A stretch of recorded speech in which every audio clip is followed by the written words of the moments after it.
this is it. The time has come to find the final 5 drivers in the championship who will be taking their chance at the crown in a couple of weeks' time. It is the penultimate round of the season, and it is the final race in the round of 10. 5 drivers will be going home with nothing tonight. We've just tried to fight for in a couple of weeks, leaving the championship charge for 5 drivers. It is the Lagerkungen 350 here for the Bohlin Svenska Eracingligan's round number 18 for the 2024-25 championship. It's myself, Cam Roger, Ewan O'Leary alongside me, and Hugo Louise on the production of this RaceSpotTV broadcast as we bring you through 109 laps from Michigan International Speedway, the fan favourite 2-miler, as we come to close the season very shortly. We started way back when in August of 2024 Auto Club, which is the track that of course mirrors this one here today at Michigan. We've been through so many different venues, short tracks, even the road course at Indianapolis. We've had flat tracks, we've had the big, of course, super speedways as well, the likes of Talladega, Daytona. But we are round 18, Michigan, for 109 laps. Then we go to Phoenix in a couple of weeks' time, the 8th of May, for the final 5 in the desert, and I can't wait to see who is going to be there. There's been so much action over the course of the months of this championship, but here is how we stand. Jesper Eriksson's already locked himself into the final 5. We've got Blixt, Aroldsson, Gunnarsson and Homer currently inside, but that could very easily change. Fredriksson, he is not going to make that. Holmbaum, to be honest, he's basically going to have to need a win. Well, both of those drivers need a win, of course, but in terms of points, he's basically going to struggle as well. And even Linus Broström, those drivers really are out of it in terms of the points, but for the likes of Dan Solo there, he can very easily overturn Homer. We will try our best to keep up with the points as the races go on, but of course, win and you're in. So that could be a big factor. We do have the bonus points for pole, fastest lap, 1 lap led, and even most laps led, and all those things will come into factor when you have just 8 points there being the gap for Erik Blixt. Of course, Jesper Eriksson won last time out at Richmond, and of course he won the first round of the round of 15 as well. So he's looking strong after failing to win the championship last time around. It's going to be a very tricky race, that is for sure. It's a big, wide track, multiple lines can be used, of course, if you've ever seen a race around here. So it's going to be quite a tough one for the drivers. And as we come into the end of the qualifying session, it looks like Oliver Bohlin is putting his name up towards the front after missing out on his place in the round of 5. Yeah, missed out by the narrowest of the margins. He was 11th, and that means that he's not involved in our championship fights anymore. He is going to take, though, that pole position point. You mentioned the bonus points, so we're going to keep an eye on. That is one of them. Linus Broström's qualified 12th, and it's not going to be any more than that either, as he takes a big slide to the inside of the circuit. He drops outside the top 10 as a result then. Aroldsson, Blixt, Eriksson, Gunnarsson, Solo, all inside the top 6. That's the first 5 of the playoff drivers. Oscar Fredriksson is here this time at least. He's qualified 8th, better Dan Holmer. And then you've got a couple more drivers who are outside the top 10, but also are involved in the playoffs. It is, as you say, must win for Fredriksson, almost must win for Holmbaum, although not quite. And for everybody else, they can race their way in on points. We have only 25 drivers here today, and therefore basically everyone's getting points. It's going to be a tough one to gain loads of points. So therefore you have to keep yourself clean up towards the front, especially for those drivers already inside the top 5. Here's how we line up though for the Lagerkungen 350. It's Oliver Bohlin on the pole with his teammate alongside him. That is Alex Aroldsson. Erik Blixt and Jesper Eriksson will have the second row with Gunnarsson and Solo up there on your third row. So Alkentek doing really good job once again. Uven and Fredriksson are inside your top 8 with Forsen, Homer, Hogman and Linus Broström there down in 12th place. Hogman and Broström, they have got some work to do today. Schott, Helmbro, Leppit, Skoglund, Wallin and Lundberg are inside your next 3 rows with Pfeffer, Erling, Motin, Broström, Kinnell and Tier. They're your top 24, all the Hexagon nations there in a line on that inside row. And then, of course, as ever, Marcus Stiller at the back of the field, not qualified qualifying, but very, very nearly making it into the playoffs. Not qualifying all season, I should say, and still almost making it into the playoffs. He's definitely one of the drivers playing the long game, and Ewan, that might be what's needed to be done today. 109 laps, the stage on lap 50, but fuel only goes about 40-ish. So if we get some early cautions, maybe some drivers will try and eke that out, and then maybe, of course, again, try and eke out that second stint to have some nice fresh tyres at the end. Yeah, absolutely. We'll try and figure out what the best strategy is. I think probably if there's a caution at any time after lap 10, we're going to see a lot of drivers in because they want to take that fuel and get to the stage, which is at lap 50. We are at one of those circuits, though, where you do need to pit before the stage, and that hasn't always been the case over the course of this season. It kind of depends at which circuit we're at. So this time around, I'd expect, even with an early caution, drivers to come into pit lane. After that, though, could be interesting. 109 laps, a bit of an awkward distance, really. But that's the great thing about doing these races in kilometres, I think. The fact that it's 350 kilometres, it's a nice round number for us. But the fact that, obviously, the American circuits are all based on the miles means that you can actually have some very odd numbers of laps, and it makes it pretty hard to slice the cake, if you like, as far as taking the tyres when you need to is concerned. Absolutely. So if we're looking at 40 laps a stint, that would be 3 stints is 120. So there is about 11 laps or so of play for the drivers over the course of the race. If it goes green, of course, if there's cautions, then there might be some other things they need to do. So basically it's going to be a 2-stop race.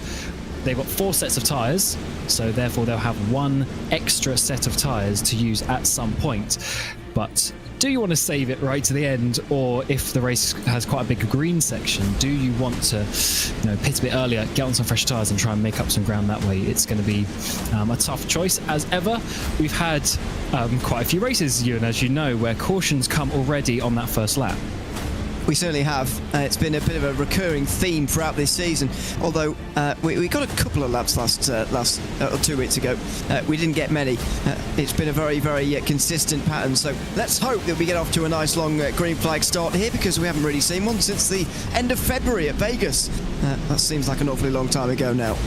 Yeah, it certainly does, as the playoffs is coming to a head. The penultimate round of the season for the Bohlin Svenska Eracingligan's Oval Series. We have a non-playoff driver, Oliver Bohlin, on the pole. What can he do to upset some of the drivers? Look at all the yellow tags up the front there. They are your playoff drivers. And the Lagerkungen 350 is underway for round 18 of the season as we close out the round of 10.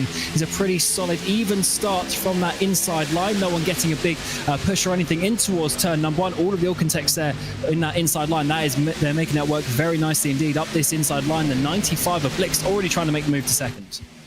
This is a good start from everybody by the looks of things, using the relative wideness of this racetrack through turn 1 and 2. Oh, and great contact! The 84 car of Tony Uvenen spins to the inside. Certainly does. Fortunately, managed to avoid everyone else. The caution comes out already for another time this season on the opening lap. We only made it for a couple of corners, and then a side swipe on the 84 has spun him around. He has continued on, so it won't be too long before that is a problem. Who is that going to be? Is that Fredriksson? Yeah, I think that's the 112 of Fredriksson. Came right to the inside, and as he was moving back up, caught the back corner of the 84. I mean, what's he doing? See, Tovenen's going in a straight line. Fredriksson just drives into him. I can't really explain that, to be honest. That is a very, very puzzling incident indeed. For some reason, Oscar Fredriksson has decided he doesn't want Tony Uvenen as part of the battle for the top 6 positions or so, and just spins him around. That's very bizarre. Yeah, I don't think there's anything personal there. I think that's definitely a bit of misjudgment. And for Fredriksson, who missed the previous race, which is why he's at the points deficit that he is, he needs a clean race. Basically needs a he only needs a win. That's the only way he can get into the round of 5. Even if he, wins the race and then gets a penalty, I'm sure that win, of course, therefore will be taken away. So he's got to be careful with those things, play the long game. But what's done is done. Caution is out, and we are back behind the pace truck. So the only real good thing there is that Uvenen's continued on. So apart from some square tyres, he should be okay. His tyres are not going to be feeling fantastic at the end of that, but going to have to sort of deal with that for the foreseeable future, really. the pit stops are going to be quite a few laps away just yet, so nobody deciding to come in pit lane by the looks of things, other than Broström and Uvinen as well. Maybe he's decided, since he's at the back anyway, it might not be the worst thing to take tyres. As you were saying earlier though, with fuel only going 30 laps, he's now giving himself only 11 laps of wiggle room to get through the rest of this race if he wants to take 4 tyres every time, which you presume he does. So that could get tricky as this race continues on. Yes, that is very correct. If he uses that set of tyres already, of course, that was unavoided. I would assume Broström probably, actually, their pit stops are very short, both of them. So maybe it's just a bit of a top up of fuel as well. Because as we said, fuel roughly 40 laps, stage on lap 50 with the caution as well. A little bit more fuel. Hopefully they can eke it out, and then maybe, depending on the situation, steal a point, get inside the top 10. That'll be very good for them, of course. Not inside the playoffs, so just going for pride and trying to make something work. Now, speaking of playoffs, by the way, you may be noticing on the left-hand side of the screen that only 9 of the playoff drivers are here tonight. We had this 2 weeks ago as well, where Oscar Fredriksson was absent, put him in a must-win situation tonight. Cedric Holmbohm was pretty unlikely to get through anyway, but he is not here, so only 9 playoff drivers. They're all in the top 11 right now, but no Holmbohm, unfortunately, for us tonight.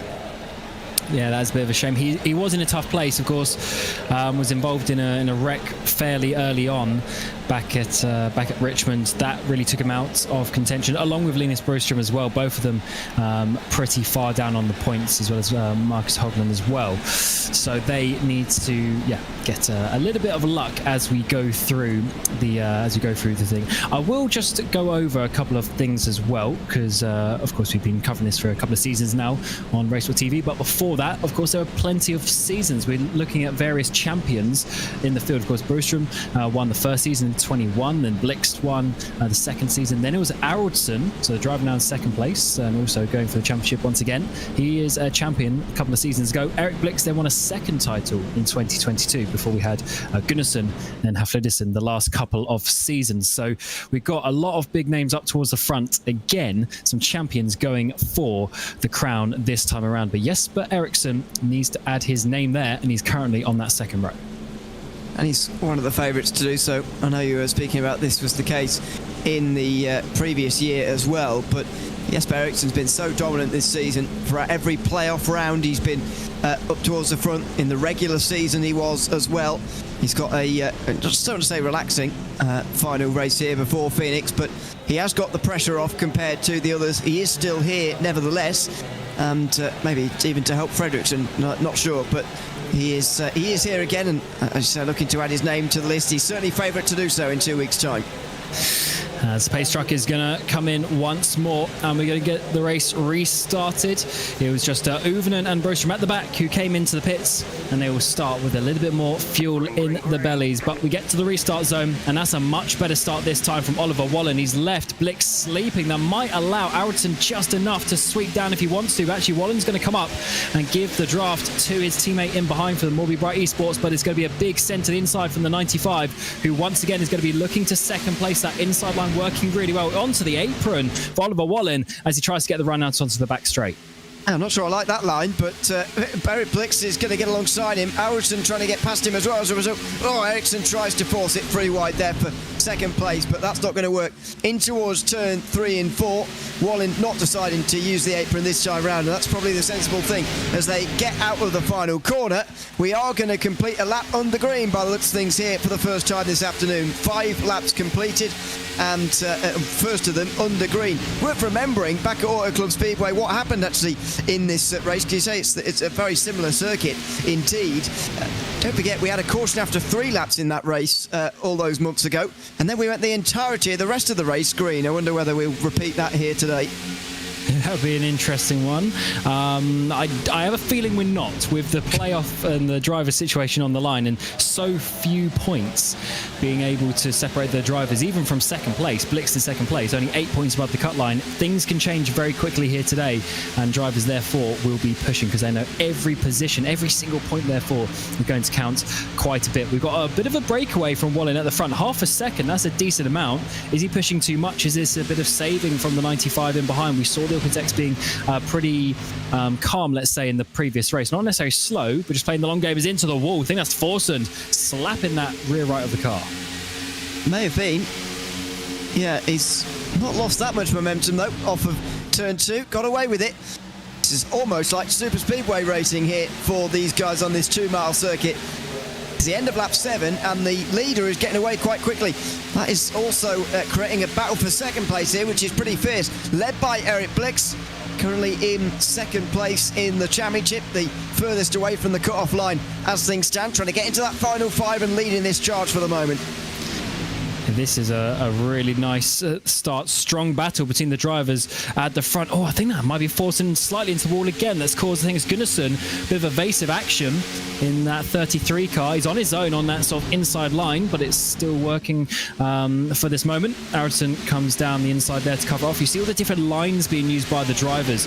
That's going to be quite a big talking point when we get to the battling, especially as the tyres start going off, trying to find the grip out there on the track as we come into to lap 9. So 100 laps remaining in this race, and Bohlin has absolutely gone off at the front.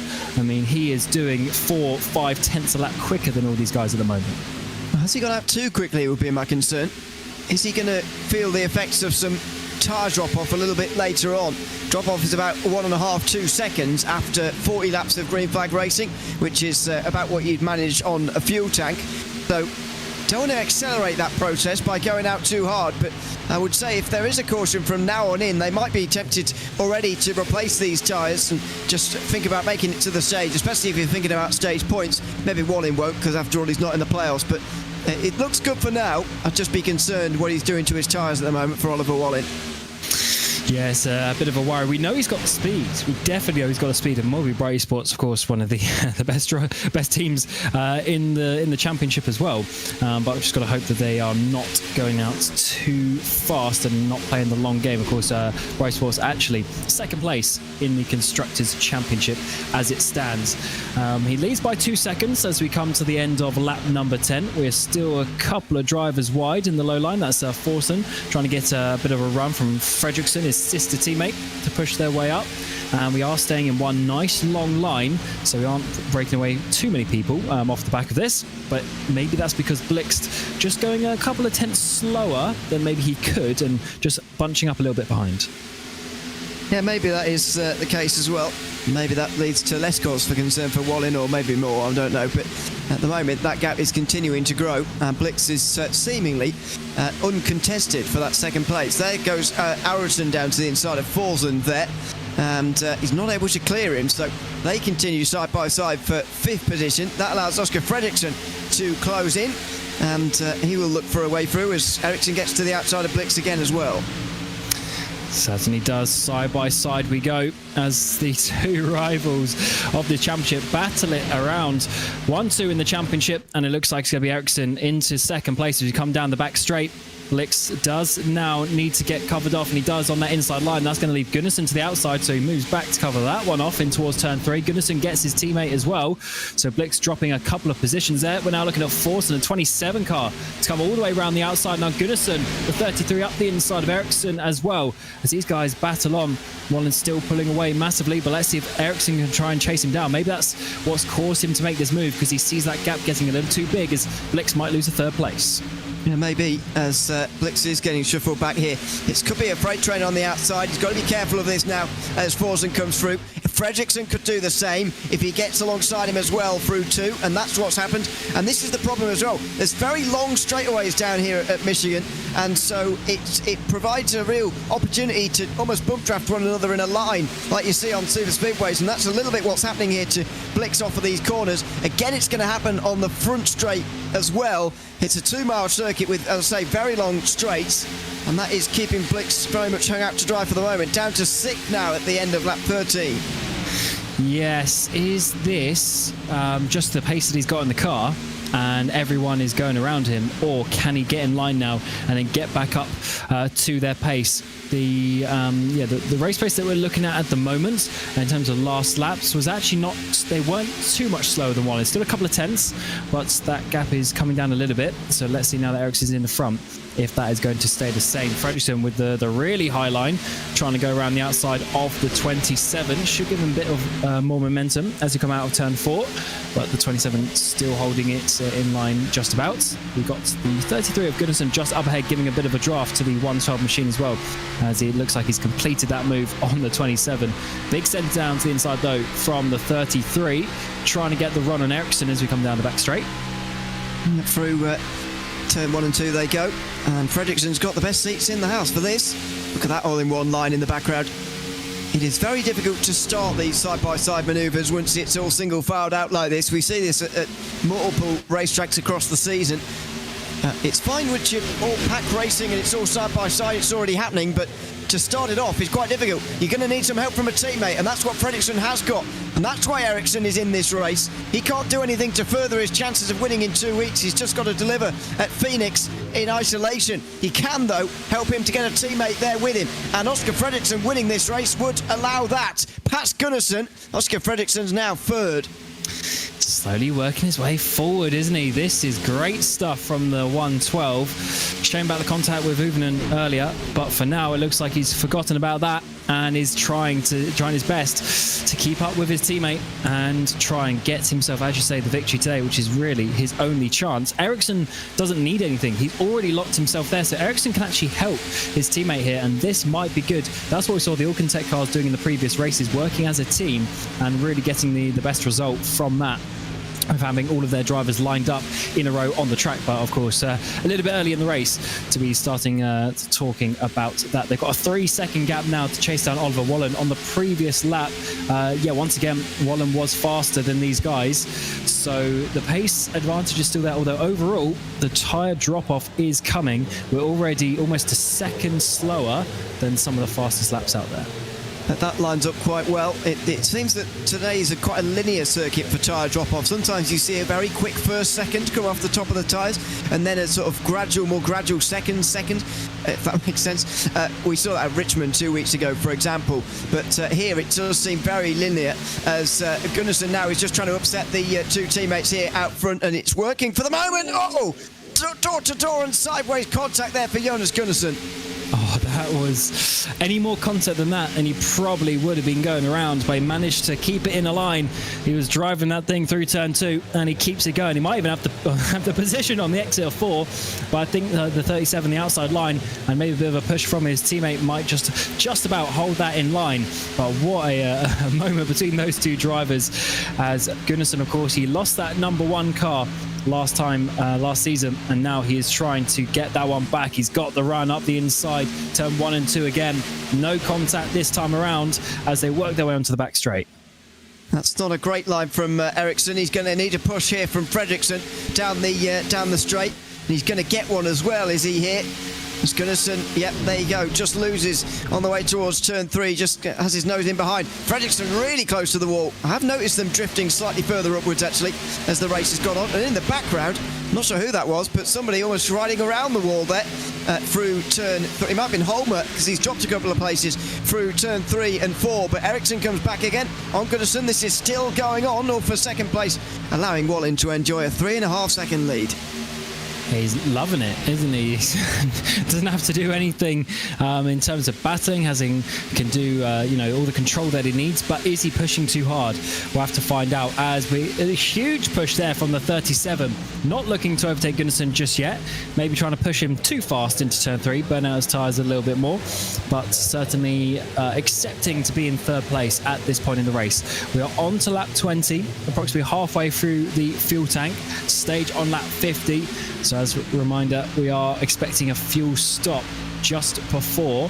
Having said that, with the caution a bit earlier, maybe some drivers will try and eke it out, but I don't think they'll be able to get 10 laps out of one caution.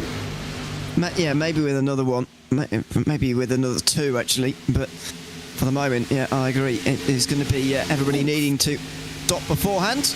As I didn't see what went on in the background there. Some people weaving around and whatever, but still, all 25 drivers who started this race still going and still on the lead lap pretty comfortably as well. Oliver Bohlin's led all 21 laps so far.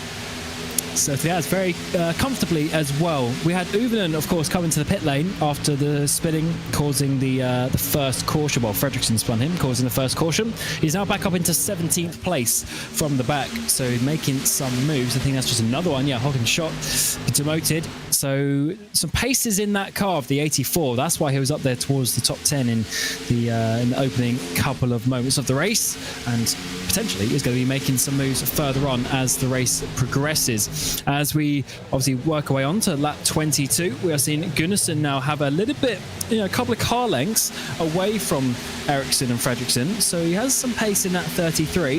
Unfortunately, he's lost his teammate Blixt, who's still stuck behind these couple of drivers. All the important names who are right up towards the front at the moment, and I'm starting to wonder. Oh, side-to-side contact between Ericsson and Solo. I was just about to say I was wondering about some of the names we haven't mentioned so far but are lurking around, but now I've just mentioned them because they hit each other. Ericsson and Solo through turn 1 and 2, absolutely door to door, and Linus Prostrom as well, who's just sat watching really, doing nothing more than that in 9th place. As you suggested at the start, maybe needs in a must-win situation. I think if he gets a good load of stage points here, then he can get in on points. But as you mentioned, there's not actually that many people here tonight, so there's less people to finish in front of. And he's trying to make that move on his teammate Aronson. Remember, Aronson was second at the restart as well, so he's really dropped down. I wonder if these guys are just playing the long game. That might be what it is, especially Brostrom. He's not in an exact must-win situation, but realistically it's the only option. So he needs to keep it clean, play the long game, try and have some fresh tyres at the end, do something on the strategy, and just keep his car, the 71, Morby RaceSports, in the game as we continue on. Basically, he doesn't need to do anything crazy, doesn't need to work his way to the front, over push the tyres, just keep it in there. And of course he's doing a very good job of that so far. Look at all the cars though, as he comes down this front straight, they really are staying together. We're not getting any big pack breakaways, so even though the tyres are going off, everyone is keeping there at a fairly, as you say, linear drop off, and no one is really struggling just yet. Having said that, I think that's Blix with a big slide on exit 2. Yeah, that might just be normal. It might not be anything to do with the tyres. That we've seen that from time and time again. Forsland down the inside into 5th position. Oh, careful. Not a big gap there. He wasn't quite clear. So he tried to drift up in front of the 95 through turn 3 and 4, but he wasn't quite clear. And now he's going to get freight trained by the teammates here, because Solo is going to try and push his teammate here on the other side. Aronsson's going to try and join his teammate on the inside of the circuit, but that's not going to work. Forsland will have to do it on his own again down the inside at turn number 5 through turn 1 and 2. Another side-by-side battle off of the corner. Blix will get that 5th place back again. I love how the battles go around here, to be honest. It's so big, wide and open, you really can use those different lines, and it's not like you go in and then you overtake and then you're just away again. You can stay side by side for a long time, and multiple laps even. Definitely a tough circuit out there as the driver's hanging out wide on the exit of 4. Of course, you ever turn down this front straight, it's not really a straight, so you can just keep that curve going nicely towards the entry of turn number 1. We're seeing Forsland drop at the back of Blixt, and that is now bringing Solo, a driver we haven't really mentioned today, into the mix. He played a very calm and stable game back at Richmond. I think he was just missing maybe a 10th or so of pace as well, but he was always there. He was just always up towards the front, keeping it quiet and trying to get some points at the end. I can't remember which of the races from the previous round it was, whether it was Vegas or Dover, that he was, pretty slow initially to save tyres, but then really came into his own towards the end. And I suspected, as we were talking about 2 weeks ago, at Richmond he was doing the same. In the end, it turned out, as you say, he probably didn't have that last 10th or 2 of speed, and so he does have some work to do now in this race. Admittedly, he's only 1 point behind Dan Holmer, and with Holmer struggling well outside the top 10 right now, that's going to be made a lot easier, but that's not going to help. Oh my God, that's a big slide, but he saved it. 13, hanging its tail out the back, and I think this is the sign that we are getting later on in the stint and the tyre life, because a few drivers now are really wiggling it around and steering the car with the rear of it, but they need to be careful. because that will, of course, cause a snowball effect. They'll heat them up too much and it'll just get worse and worse and worse. As Linus Broström has come down pit road, the 71, he's coming early. He's decided this is definitely going to be the time to come in, and he is on the limit as well in terms of lap count going green to the end. So he's taking a bold risk. I thought he was going to keep it safe today, but maybe this is actually going to work out nicely. Let's see. Well, as you say, it's the earliest you could come in and make it home on one more stop. Is this a longer stop? Oh, no, we just joined it for the whole thing. 14.5 seconds, that's absolutely normal. So, who's going to follow? And Jesper Eriksson has to be the one to cover, because he hasn't got anything to race for here this afternoon. He's only helping his teammates, and by pitting in, he can get to where Linus Broström is very, very quickly and easily here. So, very bold opening call from these two. You'd imagine now that most are going to follow, though. I would think so. Let's have a look what the pace difference is going to be. We're about 1.5 seconds off the race pace. So you actually say, this is actually very linear. Very linear indeed. It's about half a second every 10 laps. So let's see, he's driving around the outside of a couple of drivers there. So he's back in. So it's almost exactly where he was. So it's about a lap you lose for the pit stop. And he's trying to get involved with these drivers. He's going to make the move on the 13 and 27 as well. Eriksson sped. He's been there for ages. I thought he had another lap to lose yet, because, as you say, you come out basically where you were. So I thought he had another lap to go around yet, but he's actually sped, because this stop is taking ages. I mean, he'll be glad to get it out of the system now instead of in 2 weeks' time. That's a big one. So first of all, he comes down pit road to when he probably didn't necessarily need to, but he's trying to cover Broström maybe earlier than he wanted, but then, as you say, speeding, and he is going to come out with a couple of those Alcantech cars in behind him as well. This is really going to drop him down. He's lost an extra lap because of this, and of course he's everyone pitting is going to be 1 lap down. He's 2 laps down, so even though he's going to be there on the track with them, he's lost an extra lap, and he's going to need some miracles and actually really a caution to get that lap back. Yep, he certainly will. Oh, the Fredriksson missed his pit box as well. What's going on for Simrace Sweden? He had to reverse back. Yeah, sorry, I was looking at the timing screen. Yeah, that is not good news from Fredriksson. He could lose the group. It's not quite like losing the group at Daytona, I suppose, but it's not great news. Solo's going to get ahead of him, and so that is a sign that Fredriksson's lost a lot of places in this pit stop cycle, and Linus Broström is going to be in second place. I'm very sure of that now. There's a long way to go in this pit stop cycle to figure this one out just for the moment, but I'm very sure that Broström's going to be into second unless there's a caution that catches him in the wrong moment. Yeah, this was the floodgates opening. Broström going as early as he could. Other drivers, was this their plan, or are they just reacting to the 71, making some moves? Of course, still lapped down though. So untimely caution during the pit stop cycle. Always not good as a 27 right in the wall through 3, going way too deep into there. Still continues out on the track, so not everyone coming down. Some pit drivers are going to stay out longer and longer. Of course, they would lose now with the undercut, but they will benefit later on with having some fresher tyres, depending on when cautions are. So not always a bad thing, but the track position is key. We still got Bohlin leading now by 6 seconds to Eracingligan as the drivers in between those two of pit. Yep, Bohlin so far still leading every single lap of this race. As we have a look on replay in the main part of the screen, by the way, Helmbro, pit to Helmbro, bit wide, and he's all right. He's staying out the wall this time round. So I'm not sure what that is. Or maybe that was live further background. I don't know. But anyway, I think it was live. It was maybe okay. Further down the background of the top 10, Svorsund gets lent on by somebody. Sianis Lepit actually. I didn't think that Lepit was actually. I thought he'd already stopped, but no, he hasn't. And he is battling legitimately. Well, not legitimately, I suppose, but actually on the road it is for third at the moment. Yeah, this AK Hero team, it's a shame that Dylan Platt has missed a few races now, because he's also been fast. Both of those drivers, the 50 and the 23, they have been fast race cars this season. Great to see AK Hero joining halfway through the season. So, of course, they're not really going to challenge in terms of points this year, missed too many races, but if they stay around for next season, I do think this is a team that can challenge the top 10 on a regular basis. And here is another reason why that is going to be the case. 50 showing some great speed and having some great battles as well. They're continuing to be out there. We're told lap 40 was the number. Of course, we had a caution as well, so maybe 5 laps or so, and everyone will have to pit.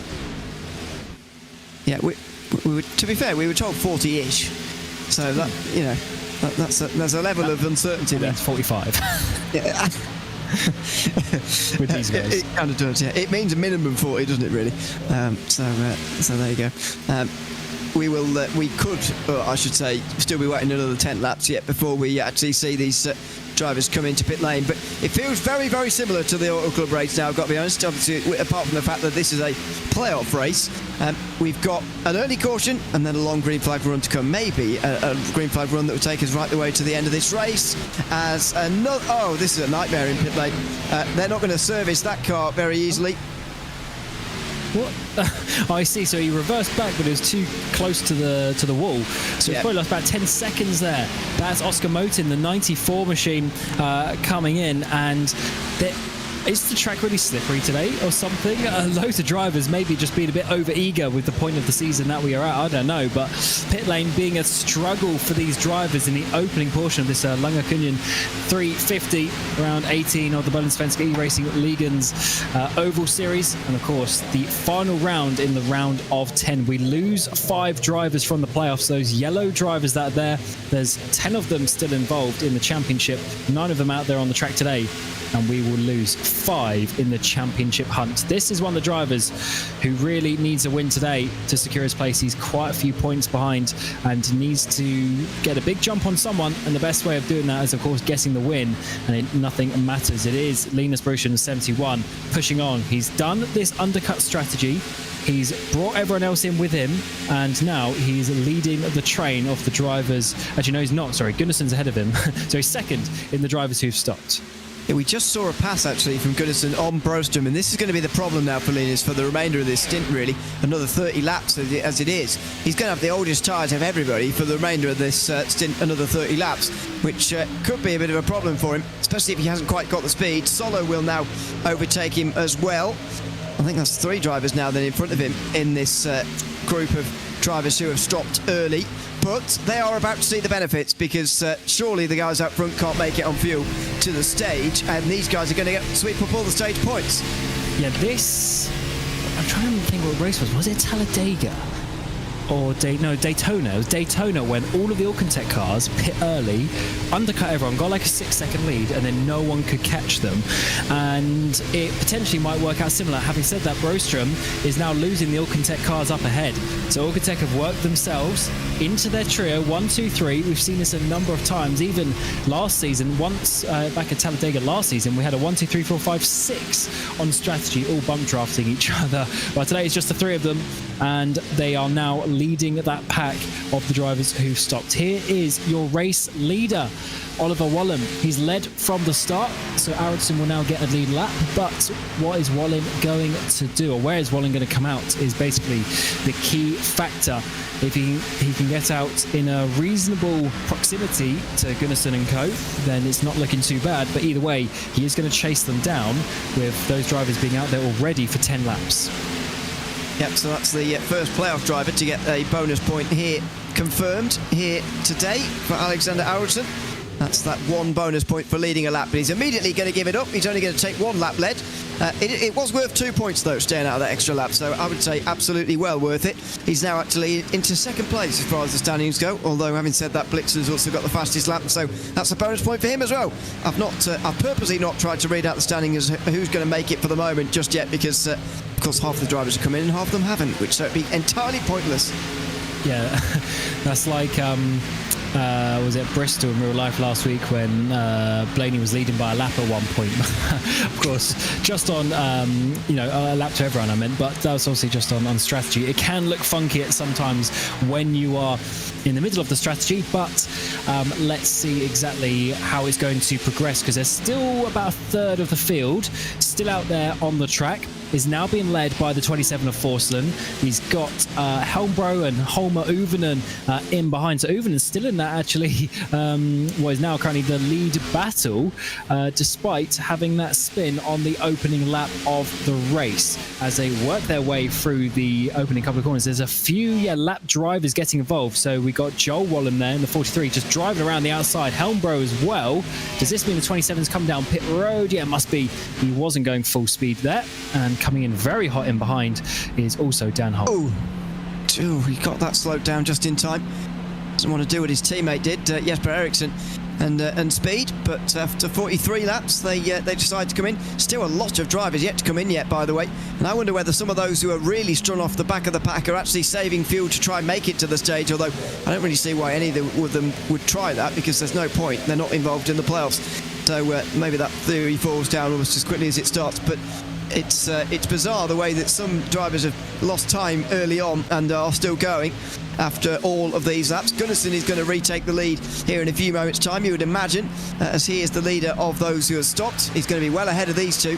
Forsund and Holm are now making their way back onto the circuit. And I mean, once again, it's another case of why having a stage is absolutely fine. Having the caution after the stage makes racing completely boring. This is exactly what you come here to see. Green flag pit stops, strategy actually panning out, because when people don't know when the cautions are going to be, it suddenly becomes a lot more interesting. I totally agree. And as Ewan obviously reiterates there, we do not have a caution at the stage. We stay green, and that's why drivers are doing this, because they are thinking about the long game. They're thinking where they're going to be in another 50 laps time coming towards the end of the race. So Bjorn Broström will actually lead a lap. He does need to pit though in probably this or next lap after pitting on that opening lap caution. Gunnarsson will now effectively have the lead, but is he? Because Wallen is coming through very quickly indeed. Wow. On 10 lap fresher tyres, and he basically drove past the 33 as if the purple car was not there. So fresh tyres means such a big thing. I mean, 10 laps, that's half a second a lap. He's going to be quicker. That is a very, very big swing in the way of Oliver Wallen there. He lost a lot of time, let's not forget, in that previous period of this race, but now he's going to regain all of it, and you just saw there how much quicker he is in terms of speed on those newer tyres. He also prevented Jonas Gunnarsson from picking up 2 extra bonus points for leading another lap there, so that is going to be good news for Wallen's teammates, perhaps. There's all sorts going on back here. This is the lower end of the top 10. They're actually preventing some playoff names right now from getting points. Dan Holmer's not getting any, for example, right now. So the biggest thing to note with this pit strategy is look at the gap between, say, Broström and Aroldsson. So that gap of about 8 seconds, that is really the gain that we saw with the undercut. So we had a long battle from second place downwards to like P15, P20. It was a whole long train, and now we have an 8-second gap in there somewhere. So that's where you get the undercut, where you get on the fresh tyres, you open up the gap, but now all those guys in behind can be going like half a second on lap quicker, and they'll be chasing them down throughout this middle stint, as we have just a couple of laps to remain in the stage. 3 to go as they go across the line. If Wallen leads all the way from here, by the way, to lap 60, he'll wrap up the 2 bonuses as well for leading the most laps. And that takes another 2 bonuses away from those drivers who really need it. So the only one available then will be the one for fastest lap. So far, that, or at least earlier, that was going to Eric Blix. It's just been eclipsed, though, by Wallen by only 7 thousandths of a second. So watch out for some real fast times when they make their next green flag pit stops, by the way, if there are going to be another round of green flag stops, because another fastest lap will be set at that point in the race, and some of the playoff drivers, I'd imagine, will be actively going for it as well. And it could be crucial. Imagine getting through by the skin of your teeth by setting the fastest lap.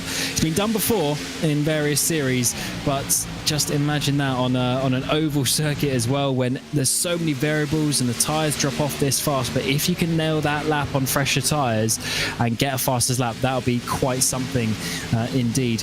As we are lap 49, so with the drivers halfway round, we've got 3 miles left to go of the stage. And the penultimate stage, of course, of the season. We're looking at Oliver Wallen. I mean, he's leading by 4 seconds. He is so much faster. I thought he'd be half a second. He's over a second a lap faster than these guys at the front. Really pulling back the lead that he had before the stop. And there really wasn't that drop-off period towards the end of that first stint either. He just is really quick today. And this is, well, again, going to really go back to that first part of the playoffs where he didn't do so well and just missed out on the top 10. If he was in the round of 10 here, he could well have won and got in. But anyway, that's not going to happen. He's going to take the stage. If the Alcantech guys behind are thinking about this sensibly, they'd put Solo in front of Gunnarsson because he needs the points more, but it doesn't look like they're going to do that. Yes, I guess it depends on the situation and what they're thinking of. But right now, I think they're just focusing on keeping this 2-3-4 situation, keeping the cars up towards the front. I think they are playing the long game. But you never know. They are savvy and they might be looking at getting those extra couple of points, which could be so crucial. As we are, of course, we saw Oliver Bohlin there taking the stage win. And I think it was Dan Holmer getting the final... getting the final position there. So that could be an extra point for him, which could be so crucial as well. Jesper Ericsson missing out completely, being a lap down with that slow stop, although, of course, he doesn't really need the points, but it could at least taken some more away from other people. Yeah, exactly. Yeah, you're right. So I didn't spot Holmer getting up into that position actually at all. Apologies for that. He is going to get that extra bonus point. However, after those are applied, I'll just tell you where everybody is, not taking into account where the race positions are. I'm just figuring out where they are in terms of stage points and bonus points so far in this race. Puts Blixt 13 above the cut-off line. Aronson above by 11, Gunnarsson above by 12, Holmer behind by 6 because he's been overtaken by Solo, so the only change from the top 5 previously, obviously Ericsson is a foregone conclusion already, he's already through, but Blix, Aronson, Gunnarsson would still be in the top 5 and they'd be joined by Solo now at the expense of Dan Holmer by 6 points. Ooh, that is an interesting swing for Alcantech to get another driver in there, because if they get 3 out of 5 drivers in the final 5, bear in mind they joined halfway through the season at the last possible race where they were able to mathematically gain enough points. They managed to gain the points. They got all of the wins for each of the drivers as well. They got them into the playoffs, and now they're going to have a 3 out of 5. So what's that? 60% chance of winning this championship. That is remarkable from that team who did not start the season. Well, in theory, it's a 60% chance, I suppose, but it's I would call it less than 60% chance, because Jesper Ericsson's almost got that percent chance on his own, and he's just an individual driver with, at the moment, it would be Aronson. He would take him with him as the only non-Alcantech driver alongside him into that finale. But, you know, it's still very close. As I mentioned, 6 points is all that Holmer is behind by. Brostrom's only behind by 16. So that's not a lot. If he leads a lap, then, you know, it could be 14. Although I don't see where he's going to lead a lap at the moment. He doesn't seem to quite have the speed. And he does need some others to have issues in front. But if any of Blix, Aronson, Gunnarsson or Solo have a bad pit stop or something, if they drop back down to where Ericsson is, then Brostrom's position in the top 5 would be enough. Even Brostrom's position from 16 points back, it is closer than it seems, I think, at the moment. And not only close in terms of the points, but close in terms of how quickly these things can change. Here is the 37 being lapped again by these drivers. So he is, so he got just back to 1 lap down, but now he's gone 2 laps down. And that is... oh, yes, sorry, I was forgetting. I was thinking Gunnarsson was leading, but of course Bohlin, he's absolutely gone, isn't he? 8 seconds up the road. So, just the 1 lap for Ericsson, but losing out to the drivers that he was battling earlier, that has got to be heart-wrenching for him. But this just shows you the speed of the slightly fresher tyres as well, considering Brostrom has dropped off by about 3 seconds from the Alcantechs too. I can understand why it's confusing as well, though, because I don't know how Ericsson ended up in front of all these. I didn't see that happen. But anyway, he's stopping behind them now. And maybe it's a sign that he doesn't have particularly strong speed around here either. At the moment, he's now inserted himself right into the middle of this group, whether by design or not. He's a bit of a nuisance in the middle of these guys. Now he'll pull wide, and he is doing his best, I think, to get out the way. He's just not going to stop on the racetrack to let them all through, obviously. So Blix will now head to the inside. Got a little bit loose there, actually, but I think Ericsson is trying to let him through the best he can just for the moment. As there's also a change for 6th place. Aronson passed, and also passed Brostrom, who is dropping down. There's a free car battle for 5th place. Anyway, they're switching around loads. certainly are, and this is this is great to see. All these cars almost 3 wide at one point there, coming through the first corner. So we got Ericsson leading the way in that yellow-plated number 24. Then we got Broström in behind, and Fredriksson as well. And of course, these positions count quite a bit because the chance of Fredriksson getting through is obviously quite low. So if he gets in between these drivers, takes points away from either the Morby Bright Esports, then that could be a bit of a factor. And I wonder, for Fredriksson as well, is if he wants to play the game even more, is does he overtake? Because it depends who gets inside the top 5. Maybe Ericsson will prefer someone else to get inside the top 5 compared to maybe another driver. Could be quite interesting if they want to play that game. Or if they just want to go to the end, Fredriksson, of course, chasing down what is effectively P5 battle. Yeah, another driver, by the way, in the playoffs who's been pretty quiet so far has been Marcus Hagman, who's currently down just outside the top 10. He's running 14th, but he's not going to get into the final 5 running down there for the moment. Didn't score any stage points there.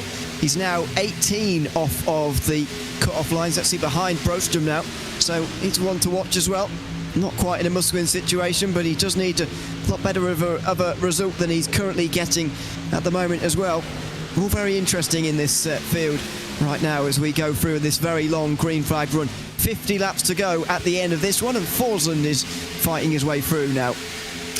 Yeah, he certainly is. So there's speed on for these drivers who pit slightly later. So there is a 15-lap difference between Broström and Forsland. So that is why the 27 car is coming through at some quite rapid pace in comparison. I mean, there's only 4 tenths on the previous lap, but of course he's going through some other drivers as well. So Broström really starting to feel those older tyres. I mean, he's 12 seconds off his teammate Bohlin. I guess he was actually similar to that before we made the pit stop, but yeah, he's definitely lost out quite a bit by going in that earlier stop. Bohlin, but I lead him by 9 seconds now.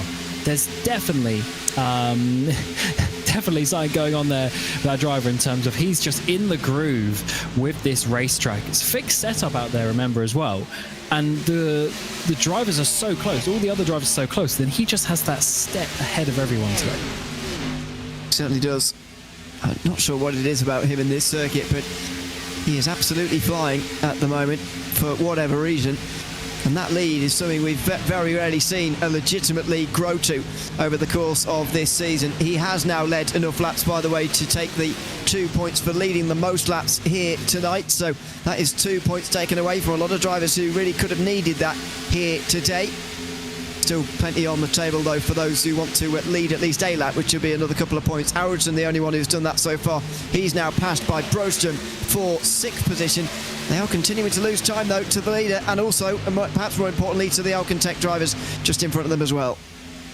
Yeah, this is working out to be a very strategic race, as of course we are, well into half the race distance now as well, as we come into the final half of the final race of the round of 10, and we are looking at potentially one of the drivers who's not going to make as it stands. Broström, as he wiggles that rear end. Fredriksson around the outside.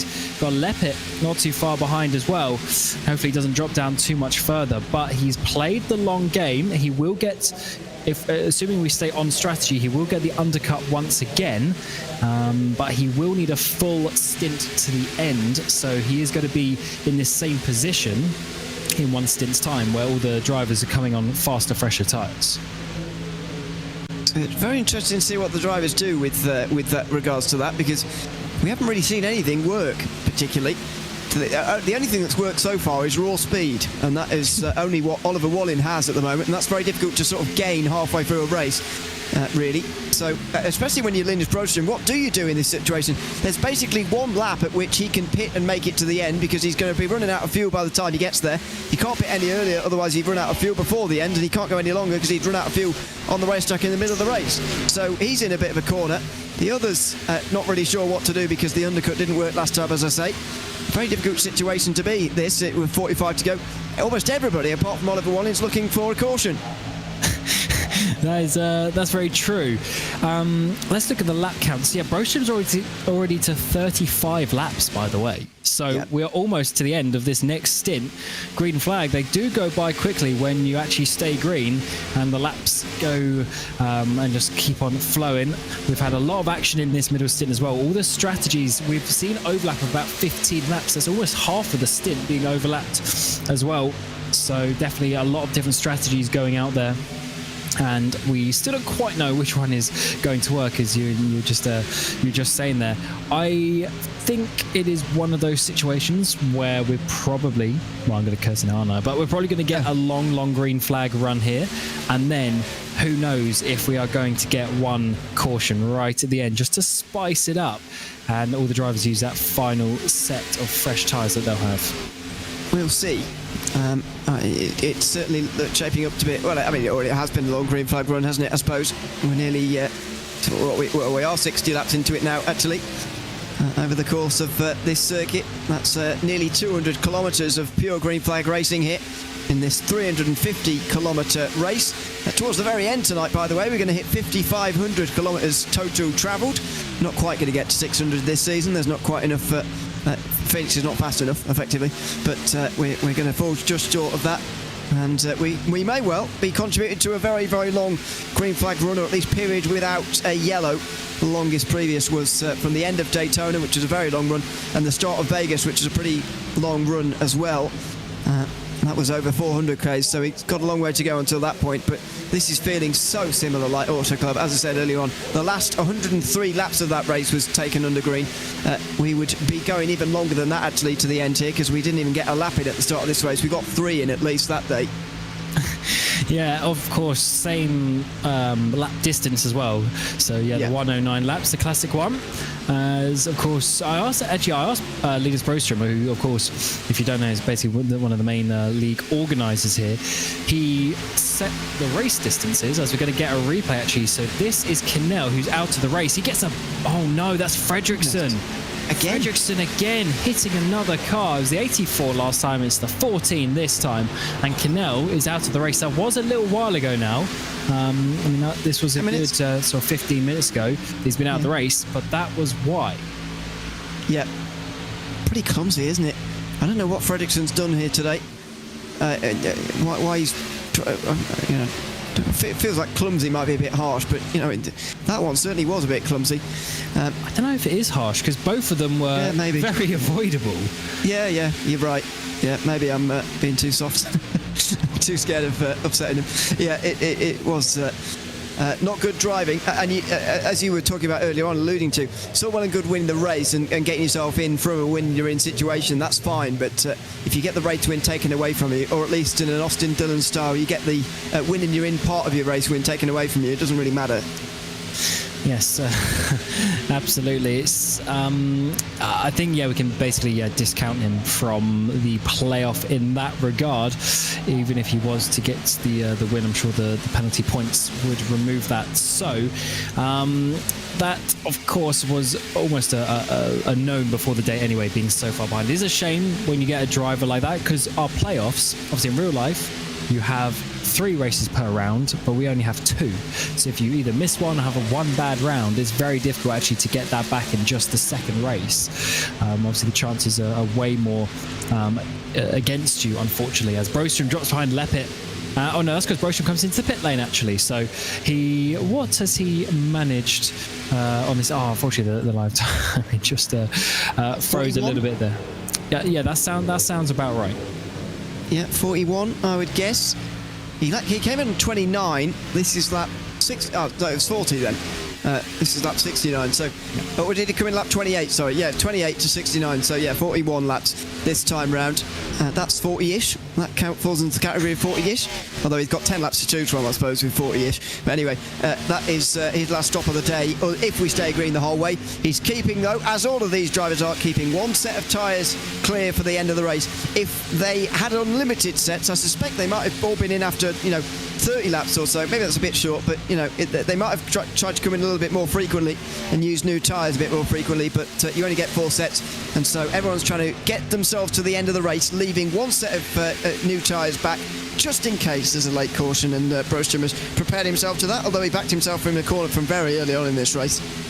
Yeah, absolutely. And of course, it was Linus who told us the 40-ish laps, and it is coming true indeed. And yeah, the point I was making earlier in terms of the lap counts, he basically makes the lap counts on the fuel number, and the stage length, therefore, is roughly a percentage of that. So yeah, definitely the maths has worked out fairly well for a lot of tracks this season, and the 2-milers, when it comes to the green flag stops and strategies, it seems to work out very nicely indeed. As a few more drivers, of course, come down pit road and try to obviously make that strategy work. So that was Gunnarsson and Blixt. Solo staying out, interestingly, though, going away from his teammates. Yeah, I can't speak for Linus, obviously, by the way, on that stage thing, but I think most of the races this season he's tried to put the stage just a bit longer than the fuel allows, so that you know, you get interesting strategy things happening like this, and it's worked very well this season. Obviously, at some short circuits especially, it's not possible, but for most of the circuits it's worked very well, and I think it's provided some very, very interesting tactical racing, if you like. Yeah, it is interesting to see Solo staying out there on his own, out front, without the help of his teammates. What the others might have been doing, though, is Solo may be running his own race because he needs the points the most, as I was saying earlier, but the other two might just be going in to cover off Broström and not allowing him to get the undercut that he did last time round.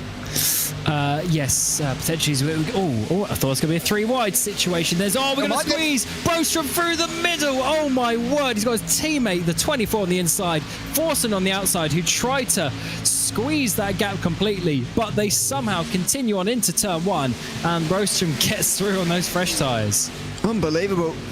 You'd think the teammates could have coordinated a slightly larger gap for him to go through the middle of there, because he's on far newer tyres, and he always needs to be going quicker at this stage in the race, because that's the point in the race he's at here, Linus Broström. But anyway, they got it through in the end, and just about made it work. That was pretty close, though, to a big disaster through onto the front straight that time round. Broström needs to make use of these new tyres, and that's what he's aiming to do now, steaming on through from his teammates who are 1 lap ahead of him.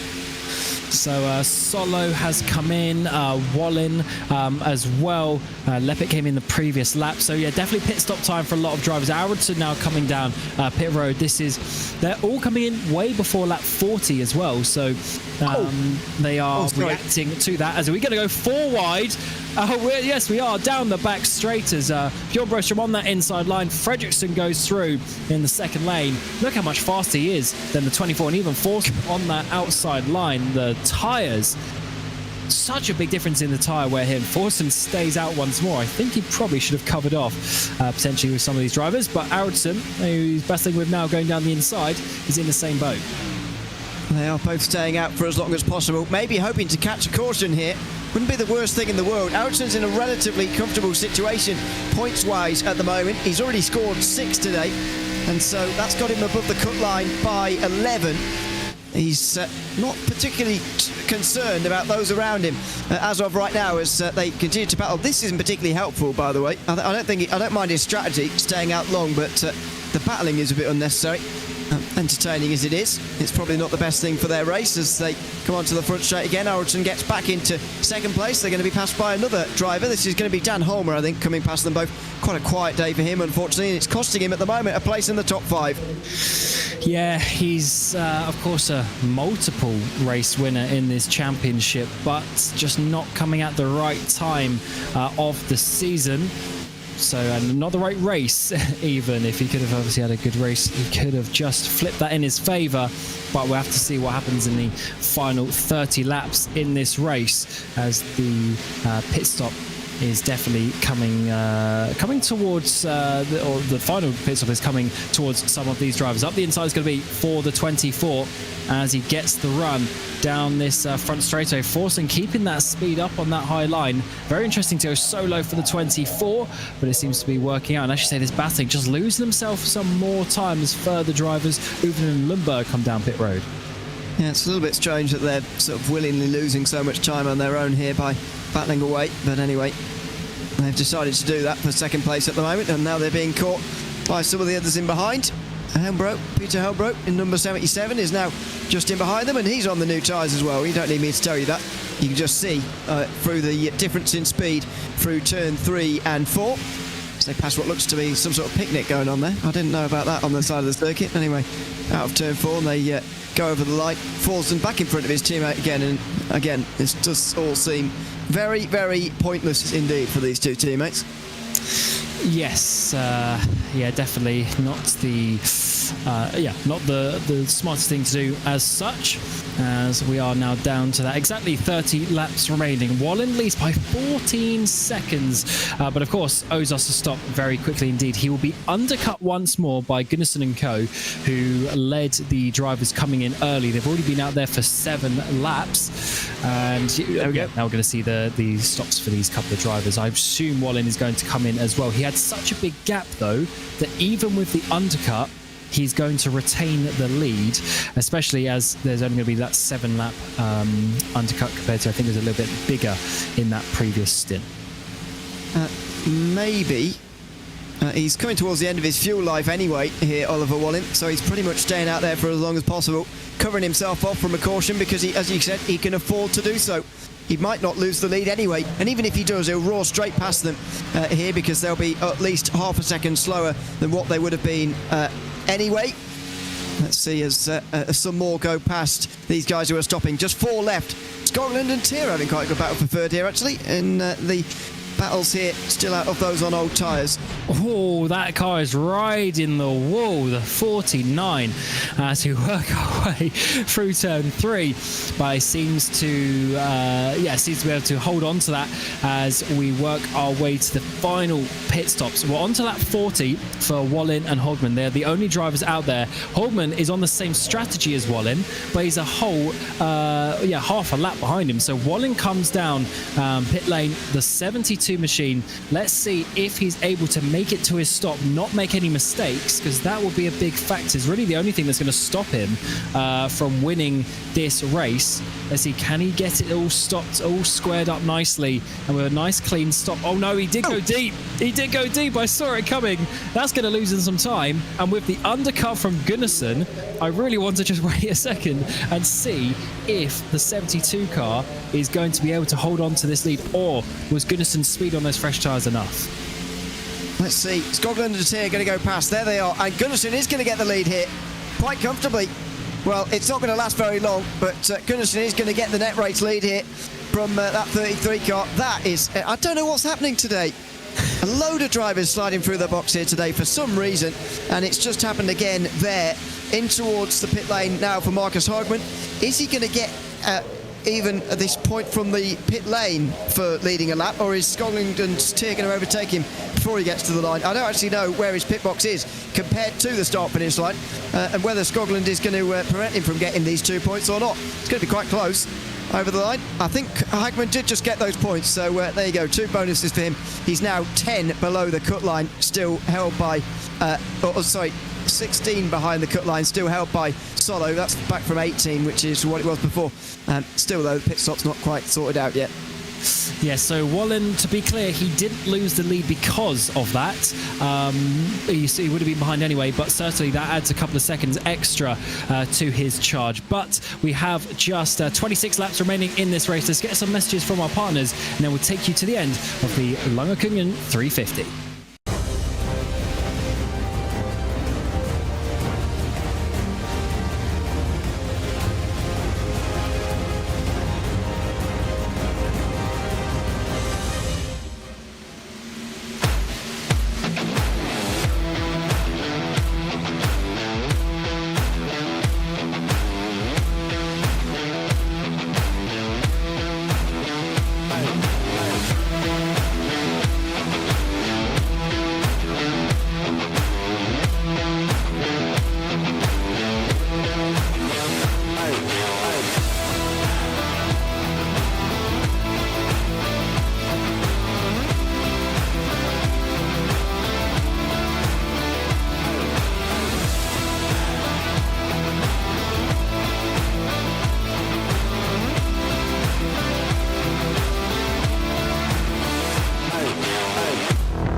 Welcome back to the Lagerkungen 350, round 18 of the Bohlin Svenska Eracingligan. And during the break, Bohlin not only caught about a 4-second gap to Gunnarsson, but he overtook and he's now got a 2 seconds lead. This 72 car is absolutely on fire today.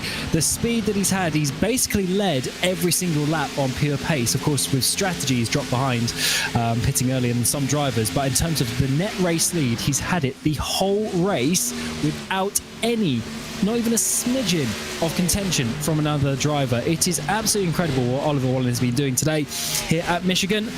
We have just 20 laps remaining. Gunnarsson is leading the charge in behind, but of course he's on older tyres, 10-lap older tyres, and it is not going to be enough. He's over a second a lap slower on that previous lap. With Blixt in behind, they've dropped their teammate Dan Solo, and Forsund is now in that 5th place with Fredriksson, Leppit and Broström, who's dropped to 8th, Aronson in 9th, and Holmer your top 10 as we have 20 laps to go. And so in that little break, I was just doing some maths about where people should be finishing if they want to guarantee themselves a playoff place, even if they are not in a must-win situation. I'm talking about the guys, of course, who are already inside the top 5 and looking to defend their positions. For those outside, they need to rely on other results. That's the way that works, obviously. Jonas Gunnarsson needs to finish 14th or better because he starts this final run here 14 points ahead of Holmer, who's the one just below the cut line. Blixt, for the same reasons, needs to finish 13th or better. Aronson 11th or better, and Solo 6th or better, which is quite constraining actually. Solo is the one who's by far the most likely actually to drop outside of the playoffs, but right now he's pretty comfortable in 4th place. Clearly not as quick as his teammates, and that has been shown a couple of times this season actually, but he is comfortably quick enough. And that is the key thing here. Without a caution, the others are struggling because even if they were in 2nd place on points, it is mathematically not possible for anyone outside the top 5 to overhaul anyone inside of it right now. Yes, indeed. So those in place are looking a little bit comfortable, but it's never over until it's over. And I mean, talking of Solo as well, I mean, he did win back at Nashville, which was back in January. So he definitely has the speed in that car, and that was at the time when Alcatech really needed some victories. Blixt won the race before, because Gunnarsson winning a couple of races after that at Daytona. So they've had good speed, I should say, Solo, when it's come to this playoff. Maybe not quite at the speed of his drivers, but if he can sneak inside that top 5 and then have a shout at it when we go to Phoenix in a couple of weeks, you never might know if that 13 will be crowned as the champion. If something happens today, like Jesper Eriksson, who drops him down, he's still, of course, a lap down because you had no caution to get him on the lead lap, then that obviously takes away any chance of him leading and winning the championship in a couple of weeks' time. Yeah, it's turning into a very good end to the season for Alcatech. There were certainly times this season where we were thinking, you know, have they joined too late here? Are they just going to miss out at the very end of this season? I think there certainly were stages this season where that was the case, but they've really come into their own at the end. And how would you be, especially for Jonas Gunnarsson? I think is a great story this season. He was so close to not making the playoffs at all. Remember, it was that win at Daytona that did it for him when they all stopped pretty early at that race. A very, very long run to the end of that race of I can't remember how many laps it was, apologies, but it was quite a long way. And they stopped early. Green flag stops at Daytona, and they managed to get their ducks in a row, their cars in line, and effectively he had 3 rear gunners behind him defending his position out front, and Gunnarsson got the race win when he absolutely needed it. He was in a must-win situation at Daytona all those weeks ago. Now he's reaping the benefits of it because he's about to get himself into the final 5 at the end of this season. Even at the start of that race at Daytona, which was only a few weeks ago, at the end of February, he would have not even dreamt of being in this situation, but here he is contesting to be in the final 5. And it shows you how it can go well for some and not well for others, as Broström has dropped outside the top 10. Hogman in behind him as well, who has had a tough race today in that 12 machine. He is also outside the top 10 still. So both those drivers, they're going to be losing out on places in that final 5. And this is just going to be, unfortunately, the way that it goes for them in this 2025 season. We're having a run from Fredriksson as he goes around the outside of Aracingligan. It's the 112 on the outside, the 24 on the inside line. Can the 112 do what he needs to be done? He is on actually older tyres than Aracingligan, but he's making it work. He's up against the wall as he tries to use every inch of road and battling on the slightly older tyres, but keeping that speed going. Yep, two drivers battling away for 6th place, and very different lines through turn 3 and 4. We've seen a general migration up towards the top so far, next to the wall. And Fredriksson is utilising that time round, although the shorter run down low has helped Aracingligan to keep 6th place this time around. As I was just mentioning there, Aracingligan only needs a top 10 really to guarantee himself a place in the final 5. As we go into the final 13 laps, everything looking very, very settled indeed. I can't quite get over how similar this is to Auto Club in so many ways. Yeah, I guess it's a identical track. Maybe that causes the outcome, but there are obviously the minute differences here and there. So you never know, and of course things like temperature and stuff out there on the track can make quite a big difference. But it is weird. I guess it's just the space that's out there as well. So once everything calms down, we get through those first couple of laps, and then everything calms down, and then the cars are so spread out, then a caution is not going to be made unless there's some mistakes in the rare side-by-side battles. Potentially that could be part of the reason, but it's certainly actually caused a great one, because as much as when you have all the cautions it does bring everyone closer together, we love viewing these long strategies being played out and seeing the differences. And it's quite funny how Linus Broström started the early stint strategy, but it hasn't worked compared to those who reacted a few laps later. Yeah, exactly. I think strategic over races are criminally underrated, actually, and we've had quite a few of them this season, actually, especially, as you say, when we've had those lower counts of cautions over the course of this season. Obviously, these 2-mile circuits are a part of that, but Kansas as well, where we had very long green flag run to the end of over or around 100 laps to the end of that race. Through the middle part of the season, we've had quite a lot of races with quite a lot of caution, unfortunately. But Vegas, we had quite little comparatively. Richmond, there was plenty of strategy as well in more recent times. It's been a good end to the season as far as strategy goes. As I say, these kind of races I think are very, very underrated in oval racing circles. I know it maybe doesn't result in the close finish and the side by side over the line kind of business, but it's very interesting throughout the duration anyway. Indeed, and it adds more variables basically, because if you have to be fast over 50 laps, of course that's going to change quite a bit with a 100th here, 100th there. It all adds up. Side by side we go for 4th place. Solo, he's lost his teammates up ahead, but the battle for the top positions is not on, because we have Forsland chasing down P4.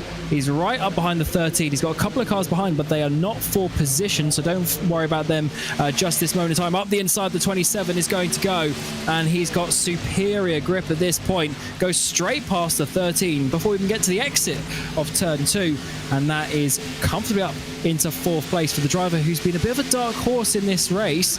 Slowly worked his way forward. I don't think the podium is quite going to be in with a shout, but you never know. He's going to gain a place in the championship as things stand, Evan Forsland. It's not in the playoffs, but he is going to move ahead of Kenneth Tiert. He's going to get a lot closer to Peter Helmbro and Hackenschott as well, although not Oliver Bohlin, who's consolidating his place as 11th in the standings this season. Pretty comfortably now by the looks of things. But yeah, good drive from Forsland today. We maybe expected him to go a bit further in the playoffs this season, but I think it's been a good season from him. And generally, when you take into account 2024-25, he'll take the IndyCar crown as well. He'll see this as a pretty successful season, if we're going to call it, from August to May. Definitely, of course. You can't forget that IndyCar win. He had to do everything in that reverse grid race to get back to the front onto the podium to win on that day, and he did what he needed to do and took the crown on the final race of the championship. He's not going to get that opportunity, as you say, this time, not in the playoffs, but certainly a very fast driver indeed. Lap 102 of 109 here at Michigan, and we have the drivers beginning to slide around once more. We're getting into the 20-odd laps, 30-odd laps of the stint for some of these drivers. It's been a clean green flag race after the caution on that first lap, and therefore the drivers are having to stretch out these tyres maybe a little bit longer than they would have hoped. They all have an extra set in the box waiting for them. And of course, strategically, it doesn't make sense to use them right now. If there were to be a caution, they would all go and take all four. Because even if, there's just no situation you'd hang on old tyres at this rate. And so everybody would all come in. That's exactly why they all left a set down on pit lane. You might think it's a bit of a waste leaving one down there, but you've got to do it just in case, because you'd be eaten alive very quickly if you didn't have them available in the final 6 laps were there to be a late caution. And if there were to be a late one now, it would be effectively overtime with, or green white checkers as we call it here. It would be 2 laps to go in the actual race if we did it now, and any later, of course, we would be extending the race, and so we'd have 2 green white checkers. Doesn't look like that's going to happen here, though. Looks like it's going to be a very, very long green flag run to the very end, or over 300 kilometres of green flag running to the very end of this 350-kilometre race. Something, as I mentioned earlier, we haven't seen a run as long as this for a couple of months now. And I think Bohlin had backed off a little bit because Gunnarsson, he's on 10-lap fresher tyres, and Gunnarsson is now faster, as that is a big slide, 2 big slides up into the wall. That is getting very close indeed. Was that Lepit, I think? And then one of the Hexagon cars in behind getting a little bit too close to comfort to the wall on the exit of 2. Very tricky one, because this front straight is all curved, you're always naturally turning, but then on the exit 2, the wall goes straight. It does seemingly come up onto you, but all good. 105 laps countdown. 10 seconds is the gap for the 72 Oliver Bohlin. He's led every single lap net in this race. He's had the pace on everyone, he's had the strategy on everyone, and it looks like it is going to work out nicely. I've just noticed a little bit further down, once again the Hexagon car is struggling. Brewstrom has got himself back up inside the top 10. He has.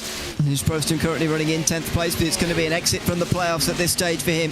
He is going to move ahead of Marcus Hogman in the standings. He's going to be right in behind Holmer as well on the last day, battling for 6th at Phoenix. But considering he was 2nd in the regular season and so strong throughout the season generally as well, Brewstrom's going to be absolutely filthy about some of the things that have gone on in the playoffs here this year. Starting at Dover, I think, 4 weeks ago now. Remember, he was involved in that lap 1 crash there on the front straight. That didn't help. And then the momentum going bad for Richmond 2 weeks ago, where he was sent into the wall, and that's effectively put an end to his playoff hopes. I think, to be fair, he's maybe not been as quick at Michigan here to be really annoyed about it, because I think he has been maybe a little bit missing a 10th or 2 tonight, but even so, it's the 2 races prior to this that are going to really annoy him when he looks back at these playoffs, I think. Oh yes, yes, definitely. And that shows you, even in a 19 race season that we have in total, just 1 race here, 1 race there, or even just a singular lap in that season could affect the outcome. And it really is a long haul. It's a tough one. You have to be so consistent to get a good position in this championship. It's certainly a difficult one indeed, as we've got Peter Helmbro here battling with Fredriksson, the 77 versus the 112, as we come on to a couple of laps remaining in this race. What a battle this is going to be. It's slightly fresher tyres for Helmbro, but just a 2-lap difference as these drivers battle on the penultimate lap. Yeah, it's been a good late race run actually from Peter Helmbro, because it's pretty quiet early on in the day. He's now coasted his way into the top 10. He's looking for 7th place, which is more than I was expecting him to be able to achieve in this one. Now down the back stretch, he's going to get closer on the way towards turn 3 and 4. As the white flag waves, 1 more lap to go in the round of 10. And here comes the 77 up the inside of 3 and 4. He's not quite close enough though. Good momentum there on the outside for the 112 as they start their final lap of this Lagerkungen 350. It's being dominated by the 72 out front. He's going to win the race by at least 9 seconds of margin that we don't often see in this championship. But what a day it's been for the Morby Bright Esports driver, as he's absolutely dominated the field. He comes across the line and he takes victory today by 9 seconds. It's going to be from the Alcantech duo of Gunnarsson and Blixt following in behind. But what a performance from the 72. Unfortunately, he's not in the playoffs. We won't see him in the contention for the championship, but he is showing the speed that he's got for the next season. As we come out of the final corner, the 112 of Fredriksson just about holds on there to P7 to round out the day. And in your top 10, Linus Broström will just about come across the line in a difficult day for the 71. Yeah, very difficult indeed. And that's going to be the end of his playoff charge as well, as the foot round of 10 comes to an end. It's going to be Jonas Gunnarsson, Eric Blixt, Alexander Aronson, Daniel Solo, who all make it, along with Jesper Eriksson, who of course already had made it from previous rounds of this championship. He was already through, but it's Oliver Wallin's day. I think we can legitimately ask the question, by the way, was this the most dominant performance of the season in any individual race? I'd be tempted to say yes. It's been absolutely lights to flag here tonight. Well over, I think, over 90 laps led, certainly the most of anybody. Wallin out front by such a long way, and as he said at the time, I actually think he was backing off towards the end as well. Oh, definitely. It was 10 seconds. It went down to almost 8 at the end. But across the line, it was 9.6. Oliver Wallin takes victory, with Alkentek rounding out the podium with Gunnarsson and Blixt, the top 2 playoff drivers. Forsland is in 4th place with Solo, Aronson, Fredriksson, Helmbro, Holmer and Broström. Wallin getting the fastest lap as well. Is that the clean sweep of all the bonus points? I believe it is. For the pole, the fastest lap, leading lap, and the most laps led. Total domination, whole Grand Slam today. Very rarely see that, even from the likes of Jesper Eriksson. Hagman, Leppit, Uvenen, Lundberg, Skoglund, Volunteer, Jesper Eriksson down there, a lap down in P18 after speeding in the pit lane, getting a penalty. Schott and Stiller from the back, rounding out your top 20. And then the final drivers finishing the race, Pfeffer, Erling, Broström, and your DNFs quite a while ago now of Motim and Kinnell. So 25 drivers getting to the end. That was quite a race, I have to say, from Oliver Wallin. Very excited to see where this driver goes as well. He finished last season very strong, and he has come through very strong in this season. Fortunately not in this round of the playoffs, but let's hear what he has to say. So we bring in the Morby Bright driver, the 72, Oliver Wallin.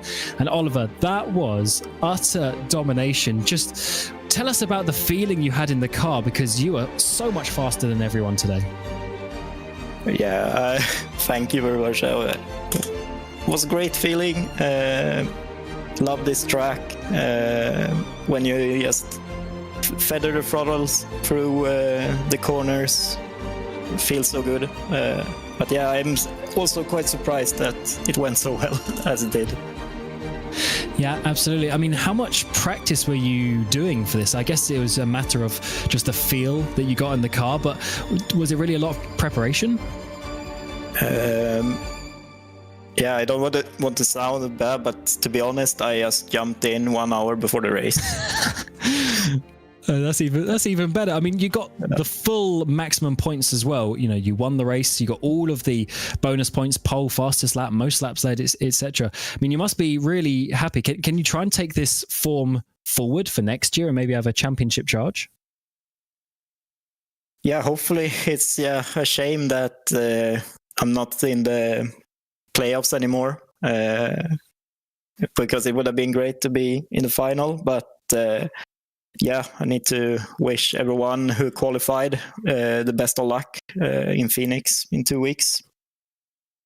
Absolutely. And do you want to upset their party? Do you want to get involved and try and win that race at Phoenix? What do you think you can do there? Well, win is a win. That's what you want. So. Yeah, absolutely. That'll be very good indeed. As you say, it's a shame that you're not at this part of the playoffs, but we wish you luck, obviously, for the next season. We will see you in a couple of weeks to round out this one in Phoenix. Congratulations for today. Thank you very much. Perfect. And we'll then bring in Jonas Gunnarsson, of course, driver of the 33 machine. And Jonas, once again, Very strong result. You're being very consistent this season, which is really good. And you are sitting in second place in the championship, of course, coming now into Phoenix. Just how was that race today for you?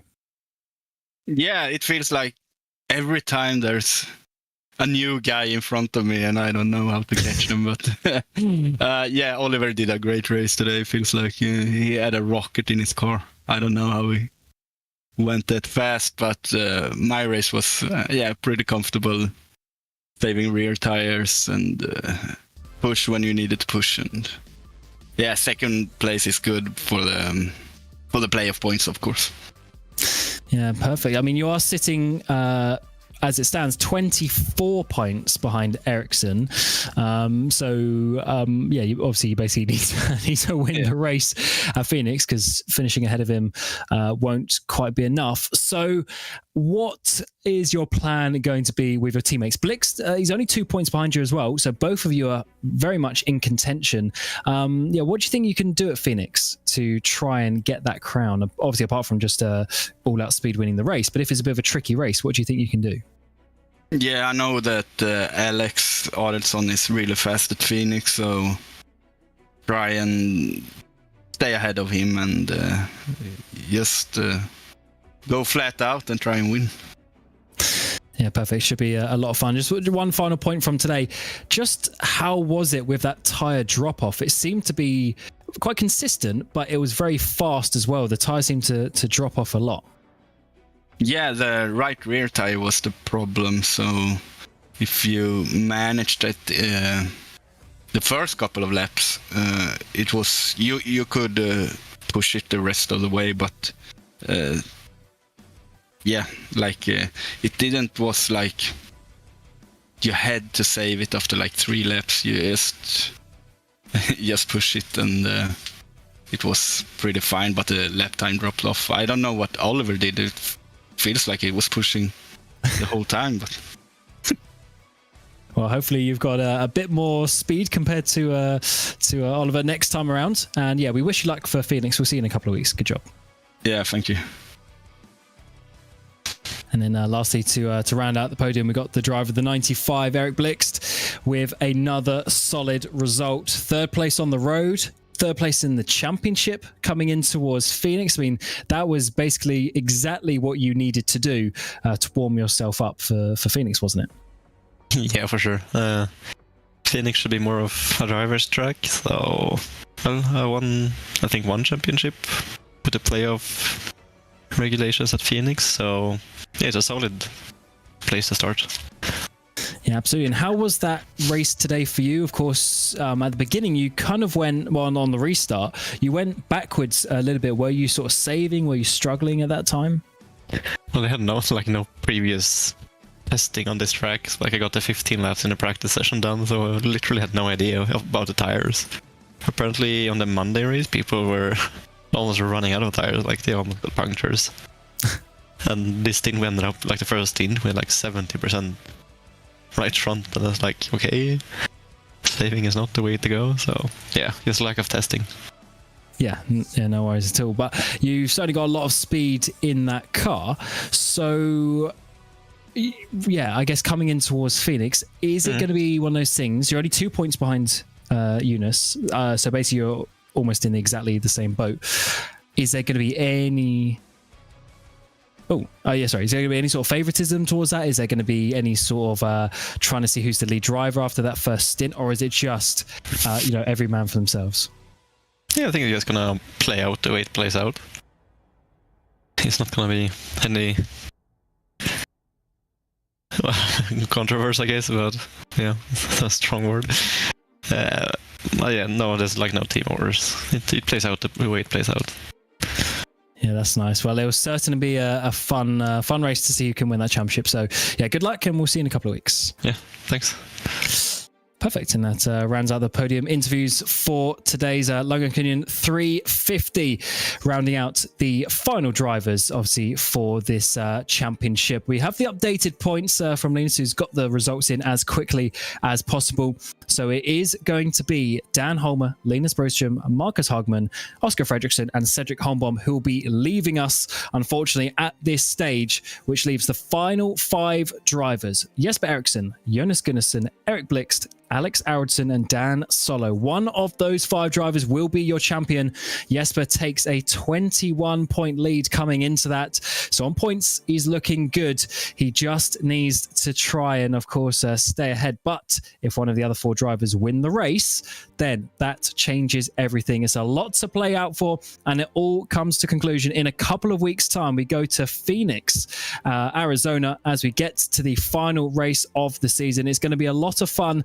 Of course, we had Jesper Eriksson dominating last year's championship, but he lost out at the final race. He's dominated this championship, but can he change things around, come out on top, put that number 1 on his car, or will someone else come from behind? A couple of weeks' time, the 8th of May, we'll be here, same time, same place, 8 p.m. on RaceSpotTV. We thank you very much for watching. It's been myself, Cam Roger, Ewan O'Leary alongside me, and Hugo Louise on the production. And we will leave you with the shots of the 72 Oliver Bohlin absolutely dominating here at Michigan, and we'll see you in a couple of weeks for the final.